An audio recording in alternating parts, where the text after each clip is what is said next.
रामपुर गांव में मोहन और उसकी पत्नी सीता रहते थे। मोहन स्वभाव से अत्यंत आलसी था। कामचोरी उसकी आदत बन चुकी थी। घर की सारी जिम्मेदारियां सीता के ही कंधों पर थी। चाहे खेत का काम हो, घर की सफाई हो या फिर खाने की व्यवस्था, सब कुछ सीता को ही करना पड़ता था। सीता एक मेहनती और समझदार स्त्री थी। उसे अपने पति से कोई शिकायत नहीं थी, लेकिन कभी कभी उसका आलस्य उसे बहुत दुखी कर देता था। जब भी वो मोहन से काम करने को कहती तो वह टाल मटोल करता और बहाना बनाता। एक दिन की बात है। सीता अपने पति मोहन से कहती है, अजी सुनिए ना, दोपहर के 1 बज रहे हैं, लेकिन आप सोए पड़े हुए हैं। आपको कुछ होश आवाज है कि नहीं? उठ जाइए, कितनी देर से सोए हैं। उठिए ना, मेरी बातों को अनसुनी क्यों कर रहे हैं? उठिए, इतना आलस ठीक नहीं है। आपको पता है, आपका दोस्त सुबह सुबह 5 बजे ही उठकर खेत पर चला गया है काम करने, और यहाँ पर आप अभी तक सोए पड़े हैं। उठिए ना। कितनी बार मैंने समझाया है कि इतना आलस ठीक नहीं है, आपकी तबीयत खराब हो जाएगी और हमारे जीवन के लिए भी यह ठीक नहीं है। उठ जाइए। अरे भगवान, उठाकर ही छोड़ोगी क्या? देख नहीं रही थी कि मैं कितना अच्छा सपना देख रहा था? तुमने तो सपने का सत्यानाश कर दिया। क्या हुआ? इतनी जल्दी मुझे क्यों उठाया तुमने? खाना बन गया है क्या? अजी, आपका सपना सपना? अरे वह क्या सपना है जो कि सोते हुए आप देखते हैं? खुली आंखों से सपना देखें। आप मेहनत करें और आपको अपने जीवन में जो चाहिए वो पूरा कीजिए। ये क्या है? इतनी देर तक कोई सोता है क्या? और उठते ही खाने की बात। अरे भगवान, मैंने तुमको कितनी बार समझाया है, मुझे प्रवचन मत दिया करो सुबह सुबह, मेरा दिन खराब हो जाता है। तुम्हारी इसी बातों से मेरा मन दुख जाता है। सुनो, आइंदा से मुझे सुबह सवेरे ये सारी बातें बोलने की कोई जरूरत नहीं है। मैं काम कर लूंगा ना। तुमको क्या है? तुम जाओ ना, अपना काम करो। मैंने तुम्हारा क्या बिगाड़ा है? क्यों आती हो मुझे परेशान करने? मोहन अपनी पत्नी को ये सारी चीजें बोलकर फिर से सो गया। सीता अपने पति को बस टुक टुक देखते ही रही। वह थक चुकी थी ये सारी चीजों से, लेकिन वह क्या करती। वह फिर से अपनी दिनचर्या की कामों में लग गई। गांव के लोग भी मोहन के आलस भरी आदतों से परिचित थे। वे अक्सर सीता को समझाते, बहू, ऐसे जीवन कैसे कटेगा? मोहन को समझाओ, कुछ काम करे।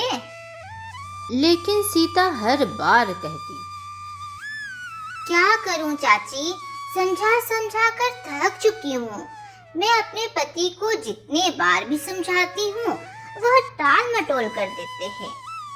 मैं समझाने के अलावा और क्या कर सकती हूँ चाची? आपको तो पता ही है ना मोहन कैसे है। हाँ बिटिया, जानती हूँ, लेकिन एक बात हमेशा ध्यान रखना, अपने पति को ठीक करना सिर्फ तुम्हारे ही हाथों में है। मोहन अगर ठीक हो सकता है तो वह सिर्फ तुमसे ही। एक दिन घर में खाने के लिए अनाज तक नहीं बचा। सीता ने मोहन से कहा, सुनिए जी, सुनिए ना, उठिए तो सही। उठिए ना, शाम के 4 बज रहे हैं और चाय पीकर फिर से आप सो गए। ये क्या है? कुछ जरूरी बातें करनी है आपसे। उठिए ना। अरे हाँ, बोलो, उठ गया। क्या बात है? प्रलय आ गया है क्या कि उठिए ना, उठिए ना, उठिए ना? मेरा दिमाग खराब करके रखी हो तुम। सुनिए जी, कुछ काम क्यों नहीं करते आप? घर में अनाज का एक दाना भी नहीं है। हमें भूखा मरना पड़ेगा। आप समझ रहे हैं ना कि हमारी परिस्थिति कितनी खराब चल रही है। मैं क्या बनाऊं खाना में? मोहन हंसते हुए बोला। अरे भगवान, तुम क्यों चिंता करती हो? कोई ना कोई मदद कर ही देगा। तुमको तो पता ही है ना, हमारे आस पड़ोस के लोग बहुत अच्छे हैं। जब वे हमें तकलीफ में देखते हैं तो मदद के लिए तुरंत आगे आ जाते हैं। तो कोई ना कोई खाना दे जाएगा। अब चलो, मुझे तंग मत करो, अब मुझे सोने दो। सीता ने गुस्से से कहा। सुनिए जी, अब बहुत हो गया। सर से पानी ऊपर जा चुका है। अगर आप काम नहीं करने जाएंगे तो मैं घर छोड़ के चली जाऊंगी।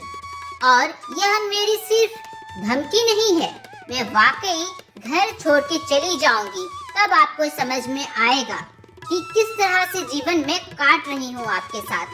इतनी बार समझाने के बाद आपको कुछ नहीं समझ में आता तो अब मैं भी हार मान लेती हूँ। सीता ने घर छोड़ने की धमकी दी, लेकिन मोहन पर कोई असर नहीं हुआ। वह फिर घर में जाकर सो गया। लेकिन तभी गांव में भयानक तूफान आ गया। सारे खेत बर्बाद हो गए, लोगों के घर टूट गए और गांव में भारी तबाही मच गई। सीता ने जैसे तैसे अपने घर को बचाने की कोशिश की, लेकिन मोहन फिर भी अपनी चादर ओढ़े सोया हुआ था। गांव वालों ने मदद के लिए हाथ बढ़ाया, लेकिन अब सबके पास खुद ही एक समस्या थी। सब अपने घर को बचाने में लगे हुए थे। सीता ने निर्णय लिया कि वह गांव छोड़कर शहर जाकर कोई काम ढूंढेगी। अब बहुत हो गया। सीता शहर आ गई और एक घर में काम करने लगी। धीरे धीरे उसने सिलाई कढ़ाई सीख ली और अपने हाथों से सुंदर सुंदर कपड़े बनाने लगी।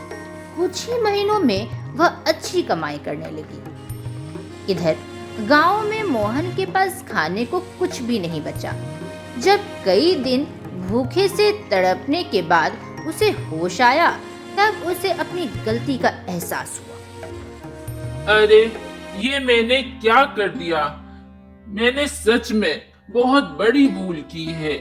मेरी पत्नी शहर चली गई और अब मुझे समझ में आ रहा है एक वक्त के खाने के लिए मुझे कैसे तड़पना पड़ रहा है।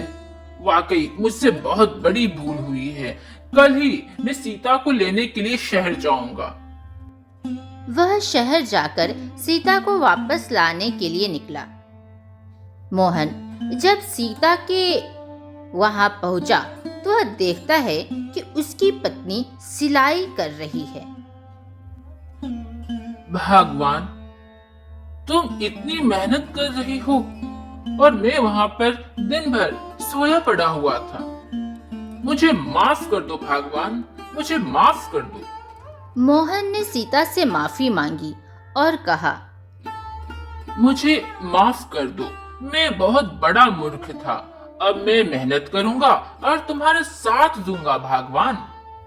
सीता ने उसकी आंखों में पछतावे की आंसू देखे और कहा, सुनिए जी, अगर आप सच में अपने आप को बदलने की ठान ली है तो मैं आपको एक मौका और दूंगी। हम दोनों मेहनत करेंगे और मेहनत करके अपना जीवन अच्छे से जिएंगे। उस दिन के बाद से मोहन ने मेहनत करनी शुरू की। वह एक दुकान में काम करने लगा और धीरे धीरे अपनी आलसी आदतें छोड़ दी। कुछ ही वर्षों में दोनों ने मेहनत से अपना व्यापार बहुत ही बड़ा कर लिया। अब दोनों पति पत्नी बहुत ही खुशी खुशी रहने लगे। तो देखा दोस्तों, इस कहानी से हमें यह सीख मिलती है कि आलस्य सबसे बड़ा शत्रु है। अगर हम अपने जीवन में मेहनत और ईमानदारी को अपनाएं तो हर कठिनाई को पार कर सकते हैं। सीता की मेहनत और धैर्य ने मोहन को बदल दिया और अंत में दोनों का जीवन सुखमय बन गया। आज का प्रश्न है, क्या बता सकते हैं शहर में जाकर सीता ने कौन सा काम पकड़ा? अपना जवाब कमेंट बॉक्स में ज़रूर से लिखिए। तो अभी के लिए बस इतना ही, मिलते हैं फिर नेक्स्ट हिंदी कहानी कार्टून वीडियो में। Tata good bye.